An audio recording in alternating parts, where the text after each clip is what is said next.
Class 9, prepare yourself for the next class. Today we have 23rd April and I have just discussed to you about the social structure of France that comes during the late 18th century, page number 4. Listen, social structure of the France, I just had made you acknowledged, and that was in 1789. It was of three layers. Three type of people were there. They can be categorized under three sections, and you know well, it has been explained properly. Now,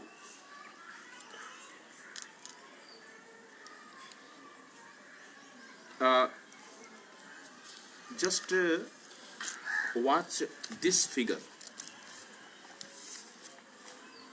This figure is called as spider and fly in the spider net. This figure has a title, Spider Fly in the Spider Net. You are looking here, a nobility is sitting on chair and a person who is peasant has come with a gift and fresh vegetables. He is requesting to receive these offerings. That is a kind of tax. And how he is looking. In the side we have a spider net and fly is just fallen there.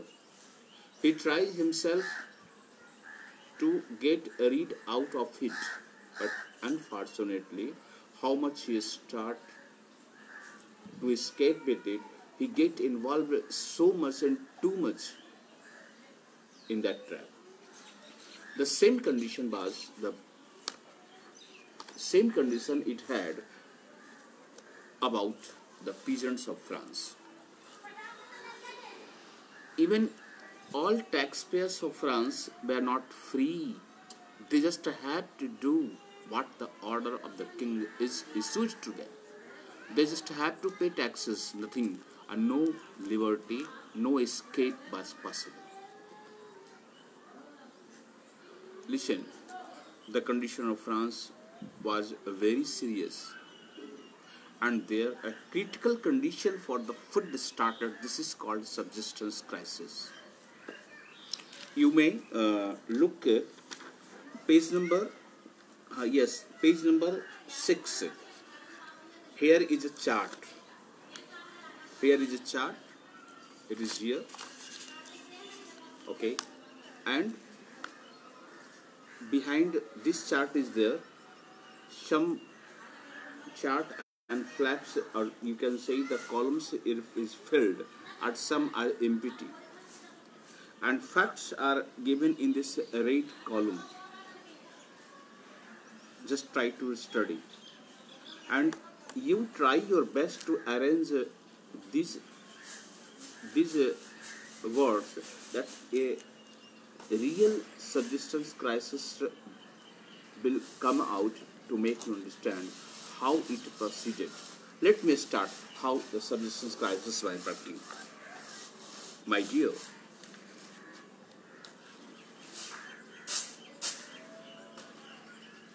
let us talk about the population. The population of France was 23 million in 1715. 1715 में France की आबादी 23 million मतलब 230 लाख की थी, और लगभग 70 वर्षों के बाद ये पॉपुलेशन बढ़ करके 28 मिलियन होता है, 28 मिलियन होता है, 280 लाख होता है। मीन्स 70 वर्षों में 50 लाख की आबादी का बढ़ना। इतनी तेज गति से फ्रांस की आबादी के बढ़ने का परिणाम ये हुआ कि इस 50 लाख की बढ़ती हुई आबादी और बढ़ते हुए पॉपुलेशन ग्रोथ रेट के आबादी को खाना खिलाने के लिए अधिक अन्न की आवश्यकता थी। अधिक पानी की आवश्यकता थी, उनके रहने के लिए सेटलमेंट प्लेसेस चाहिए थे, नए भवनों का निर्माण की आवश्यकता थी, और आवश्यकता इस बात की थी कि कम से कम बेसिक नीड जो है भोजन, वस्त्र और आवास, ये अवश्य उन्हें मिलते रहे।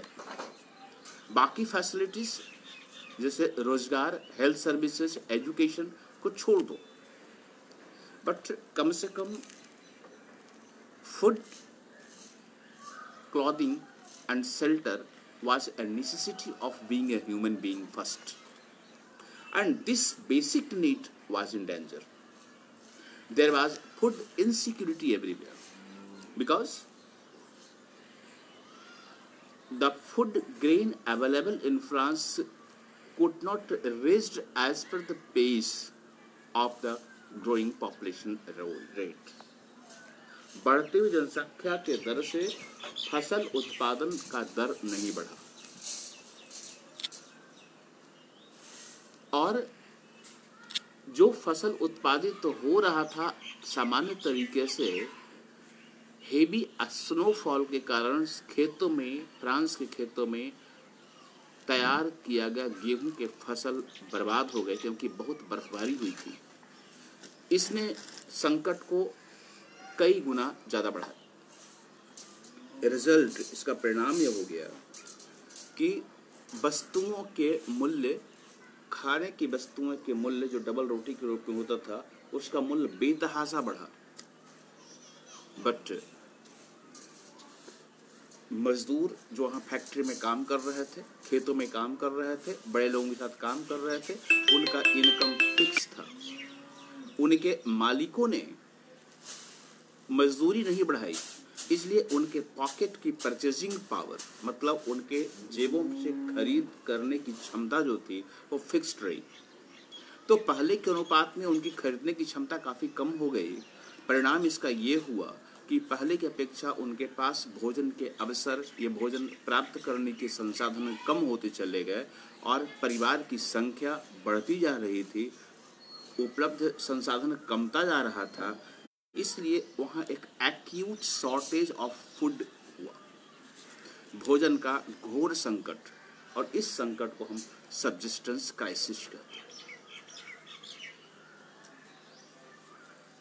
इसकी मैं चार्ट के लिहाज से मैं आपको बता दूं कि पहला पेज नंबर 6 में आइए और वो चार्ट आप देखिए। 1.2 हाउ सब्सिस्टेंस क्राइसिस हैपेंस, इसकी बात करता हूं मैं। सबसे पहले बैड हार्वेस्ट हुआ, खराब फसल होती है। क्यों? हेवी स्नोफॉल के कारण। उसका रिजल्ट क्या हुआ? स्कार्सिटी ऑफ ग्रेन, खाद्यान्नों की घोर कमी हो गई। उससे क्या हुआ? कमी होने से भोजन की जो अनाज थे भोजन के लिए, खाद्यान्न की वस्तुओं का मूल्य बढ़ा, प्राइस हाइक हुआ, महंगाई बढ़ी।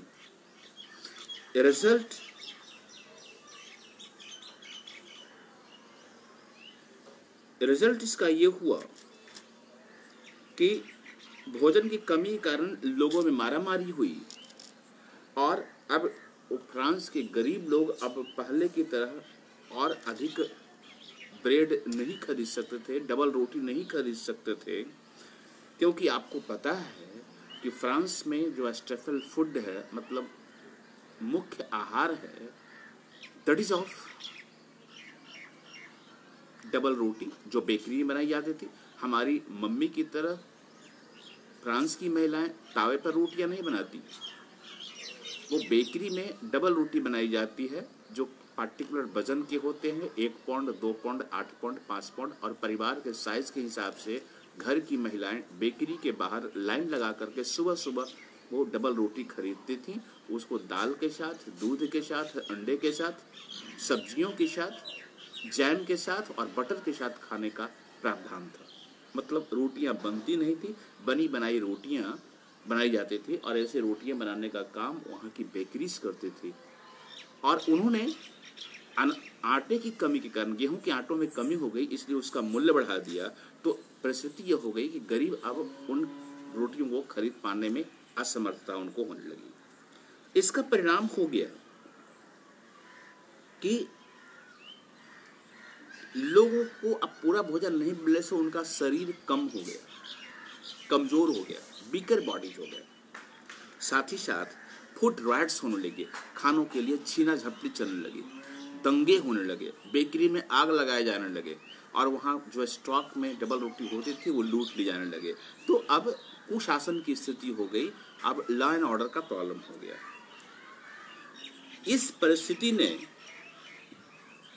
फूड राइट भी पैदा कर दिए, जिससे नंबर ऑफ डेथ बढ़ा, लोगों की संख्या, मरने वाले लोगों की संख्या बढ़ गई, प्लस वहाँ पे बीमारियां फैल गई और बीमारियों से जिन लोगों की मृत्यु हो गई उनके बॉडी के सड़ने पकने और मिसमैनेजमेंट के कारण वहाँ महामारी फैल गई और फ्रांस में बड़ी संख्या में मृत्यु हुए 1789 के आसपास की 1789। इस परिस्थिति में फ्रांस का राजा लुईस 16 जो विलासिता और आराम का जीवन जीते थे, उन्होंने इस क्राइसिस को नहीं समझा, इस संकट को नहीं समझा। उनके महल के बाहर जो मैदान था वर्साइल्स में, वहाँ की जनता ब्रेड ब्रेड ब्रेड चिल्ला रही थी। राजा और उसके मंत्री को पता था, बट उनके पास कोई विकल्प नहीं था। गांव देहात से, अब कंट्री साइड से, फ्रांस के शहरी क्षेत्रों से या गांव से अब अनाज का उत्पादन पॉसिबल नहीं था। तो उनकी मिसेस जो ऑस्ट्रिया की प्रिंसेस थी मैरी एंटोनाइट, वो महल के झरोखे पे खड़ी थी, अपने मंत्री से पूछती है, why this people are crying, ये लोग क्यों चिल्ला रहे हैं? तो मंत्री ने कहा, they are demanding bread that is not available, ये रोटी मांग रहे हैं, ये अवेलेबल नहीं है। तो पता है मैरी एंटोनाइट ने क्या कहा? उन्होंने कहा, if bread is not available give them cake, यदि रोटी उपलब्ध नहीं तो उनको केक दो, वो खा के खुश हो जाएंगे और उनका चिल्लाना बंद हो जाएगा। आप फ्रांस के रूलर्स की इन इनसेंसिटिविटी को समझिए, और उन्होंने जो मिसमैनेजमेंट किया, जो कुप्रबंधन बढ़ाया, इसका रिजल्ट बड़ा ही व्यापक और शर्मनाक हुआ, जिसकी परिणति फ्रेंच रेवोल्यूशन में होती है और फिर राजा के लिए विपरीत परिस्थितियां उत्पन्न होती चली जाती हैं। Let us take what were the other reasons the French Revolution emerged. We have a topic here. First topic we have a growing middle class investigation into privileges. France में एक उभरता हुआ ऐसा वर्ग था जिसको मिडिल क्लास या आप उसको गुजरुआ वर्ग कहते हैं। उन्होंने अब समाज के जो लाभान्वित वर्ग थे उनको उन्होंने बहुत सम्मान देना और उनकी बात को मानना मिडिल क्लास के लोगों ने बंद कर दिया और उनके लाभ की स्थिति को खत्म कर दिया। आपको पता है फ्रांस का सोशल स्ट्रक्चर 3 कैटेगरी का था। फर्स्ट कैटेगरी क्लर्जी का, सेकंड नोबिलिटी का और थर्ड कॉमन्स का था। फर्स्ट 2 क्लर्जी और ये नोबिलिटी के लोग बड़ा ही विलासितापूर्ण जीवन जीते थे और उनके पास धन और संपत्ति का अंबार था। वो राजा के राजतंत्र के वो समर्थक थे जिसका उनको भरपूर लाभ मिला था और चर्चेस में अपार संपत्ति थी। नोबिलिटी के पास कलेक्टेड टैक्सेस थे, इसलिए वो समाज के लाभान्वित वर्ग थे। और इन सभी राजा का, क्लर्जिस का, नोबिलिटी का जो लोड था वो वहाँ के थर्ड स्टेट पे था। ओके, अब स्थिति ये हुई कि जब इनके पास, और ये थर्ड स्टेट में को भी आप 2 कैटेगरी में डिवाइड कर सकते हो।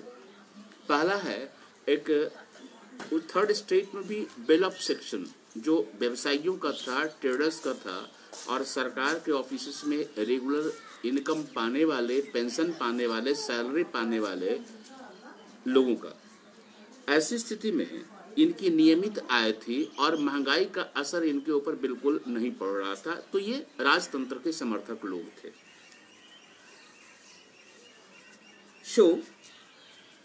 हमारा बुक कहता है कि लुइस 16 की सरकार जो फ्रांस में थी वो सिचुएशन को कंट्रोल नहीं कर पा रही थी, क्योंकि उसके बेतहाशा खुद के खर्च प्लस युद्ध मोर्चे पे मिलिट्री का खर्च काफी बढ़ने से वो ready then over we can say in the past peasants and workers had participated in revolts against increasing taxes and food scarcity. 1789 के पूर्व के कुछ महीनों में और राजतंत्र के हिस्सों में भी कुछ किसानों ने और कुछ वर्कर लोगों ने टैक्स ज़्यादा होने के कारण और फूड की सुरक्षा नहीं थी, खाद्य सुरक्षा नहीं थी, तो उन्होंने एक छोटा मोटा रिवोल्ट ऑर्गेनाइज किया था।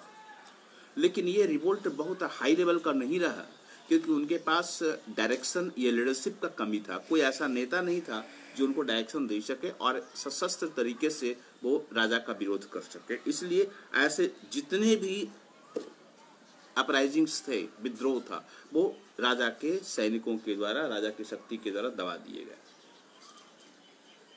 This was left to those groups within the third state और सोशल इकोनॉमिक ऑर्डर के हिसाब से फुल मेजर्स आया कि वो कैसे अपने लिए संसाधनों का विकास कर सके, और ये संसाधन थर्ड स्टेट पे छोड़ दिया, क्योंकि king itself along with clergy and you say the nobility were only were the means to earn for the kingdom. They were not helping hands for the third state. तो राज्य को सुचारू तरीके से चलाने का जो जिम्मा आया, आर्थिक रूप से सहन करने का बर्डन का, वो थर्ड स्टेट पे आया। लेकिन इन थर्ड स्टेट के लोगों में चूंकि शिक्षा आ चुकी थी, व्यापार करने से इनके पास पैसे का भी आगमन हो गया था, और थर्ड स्टेट का वेल ऑफ सेक्शन था जिसकी नियमित आय थी और अपार इनकम था। इसलिए इन्होंने अपने बच्चों को विदेश की यूनिवर्सिटी में पढ़ने भेजा, और जब ये बच्चे उनके जवान होकर के पढ़ करके आए तो उनके विचार, विजन, दृष्टिकोण बिल्कुल डिफरेंट थे, अलग अलग था। अब पुरानी बातों की तरह पुरानी मान्यताओं को मका मानने के लिए तैयार नहीं थे, इनकी दृष्टिकोण अलग थी। इस सामाजिक ग्रुप को, इस सोशल ग्रुप को मिडिल क्लास कहा गया, जिसको हिंदी में हम बुजुर्गवा वर्ग कहते हैं। ये एक नवोदित समूह था फ्रांस का, जो पुरानी मान्यताओं में विश्वास नहीं करता था। इन्होंने काफी पैसा कमाया था, क्योंकि इनके ओवरसीज ट्रेड थे, मीन्स समुद्र रास्ते विदेशों के व्यापार थे जहाज़ों के थ्रू, और ये वस्तुओं का निर्माण करते थे। फैक्ट्री इनके पास थी, वस्तुएं बनाया करते थे और पूरी दुनिया में उसको बेचा करते थे।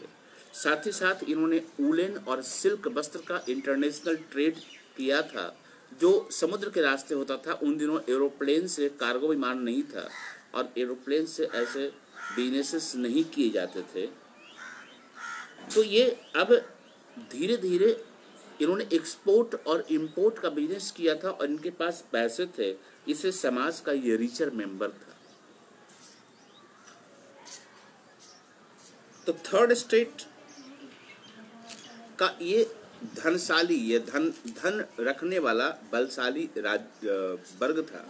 साथ ही साथ इसके साथ वहाँ के जो इंटेलेक्चुअल वर्ग थे, जैसे यूनिवर्सिटीज के प्रोफेसर्स थे, प्रशासक थे, ये इनकी आय नियमित थी, रेगुलर थी, और इनके पेंशन इनके पास था, सरकार इनको पेंशन देती थी, तो इनको किसी प्रकार की चिंता नहीं थी। अब ये लेकिन ये भी महसूस करते थे कि अब समस्या बढ़ती जा रही है, और there is a need of revolt and revolution in France. So इन्होंने थर्ड स्टेट के इस वर्ग का सहारा लिया, और उनको एक बौद्धिकता के साथ उनके साथ जुड़े, और उन्हें कई सिद्धांत पैदा किए। जैसे कोर्ट में काम करने वाले वकील, यूनिवर्सिटीज के प्रोफेसर्स, प्रशासनिक अधिकारी, ये इनके साथ जुड़ते चले गए।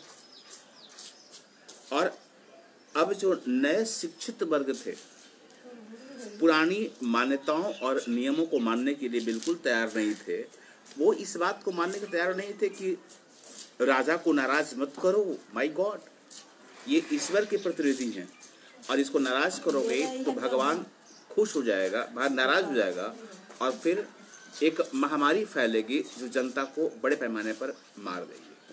This was not the truth, they were not avoiding this things.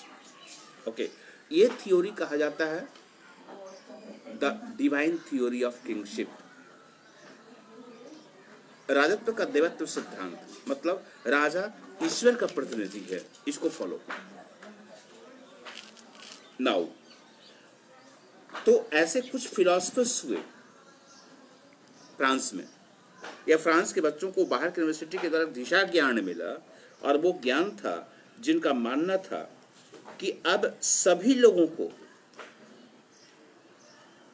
Freedom मिले, जिसको लिबर्टी कहते हैं,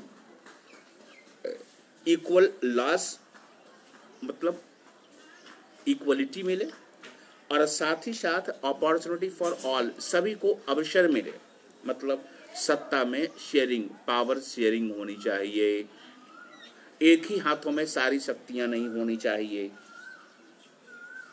जॉन लॉकी और जीन जैक्यूस रूसो जैसे जो फ्रांस के नेता थे, फ्रांस के फिलोसफर्स थे, इन्होंने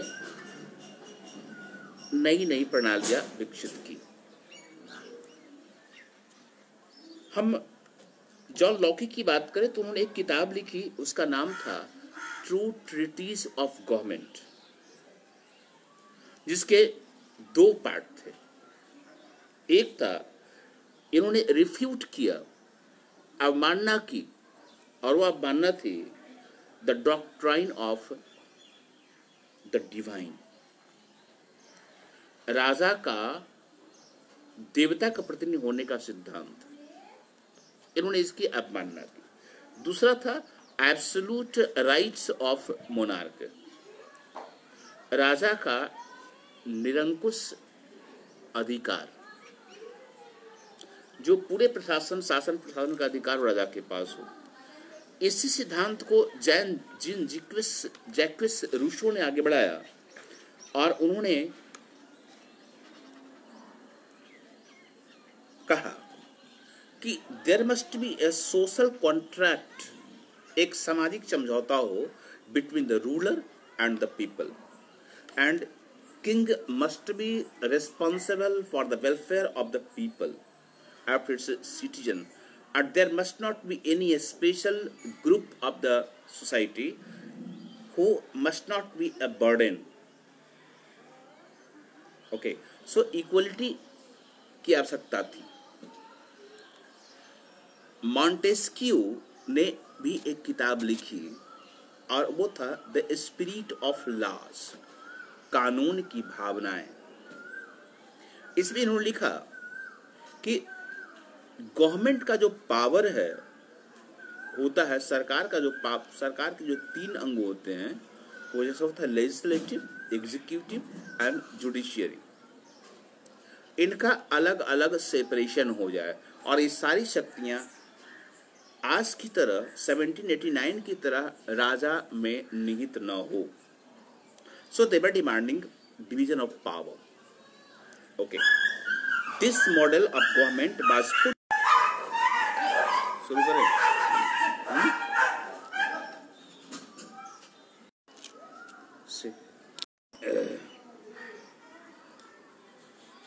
ये सिद्धांत यूएसए में लागू किया गया था जब वहां वार ऑफ इंडिपेंडेंस चल रहा था,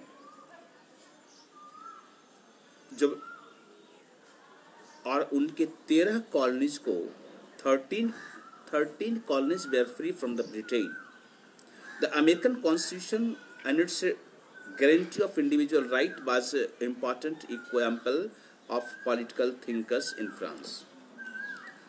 तो 1772 में यूएसए का जो चार्टर बना, ह्यूमन चार्टर, उसमें ये तत्व शासन की शक्तियों का अलग अलग सेपरेशन, और अब राजा देवता तुल्य नहीं माने जाने वाले थे, एब्सोल्यूट पावर ऑफ मोनार्क खत्म कर दिया गया, अनइक्वलिटी, अपॉर्चुनिटी फॉर ऑल जैसी परिस्थितियाँ लाई गई जो अमेरिका के संविधान में लाया गया, और इसका फ्रांस की राजनीति और उनके विचारकों पर गहरा असर पड़ा, जिन्होंने वहाँ के मिडिल क्लास के लोगों को गाइड किया। The ideas of these philosophers were discussed intensely in salons and coffee houses and spread among people through books and newspaper. In philosophers के इस विचारों का प्रचार वहाँ के घरों में बने सैलून्स, जहाँ लोग इकट्ठे होकर के चर्चा करते थे, उसकी बड़ी चर्चा हुई। ओके, और किताबों के द्वारा या समाचार पत्रों में इसकी बड़ी विशद व्याख्या मिलती है। These were frequently read aloud in groups for the benefit of those who could not read and write. वैसे अनपढ़ लोग जो इलिटरेट थे, जो लिख नहीं सकते थे और पढ़ नहीं सकते थे, उनको इन बातों से अवगत करवाते हुए इसको पढ़ करके लोगों को सुनाया जाता था, पढ़ा जाता था जोर जोर से। The news that Louis XVI planned to impose further taxes to be able to meet the expenses of the state generated anger and protest against the system of privileges. और वह समाचार जिसमें ये बताया जाने लगा कि राजा एक नए कर को लागू करना चाहते हैं ताकि राज्य का खर्चा वो मेंटेन कर सकें, तो इस बात से लोग एनवायर्ड हो गए, गुस्से में आ गए। वो आ गए और उन्होंने उनके इस प्रयास का विरोध करने का मन बना लिया। प्लस जो समाज में जो दो वर्ग, क्लर्जी और नोबिलिटी का जो प्रिविलेज्ड क्लास था, उसको सबक सिखाने की बात की कि सारा लाभ ये कमाए और उसका बर्डन हमारे ऊपर आए। अब इसके लिए वो तैयार नहीं थे। Thank you so much. आप सिनॉप्सिस करते रहो। जैसे ही क्लासेस, वर्चुअल क्लासेस स्टार्ट होंगे, आपके सिनॉप्सिस की जांच होगी। So keep doing your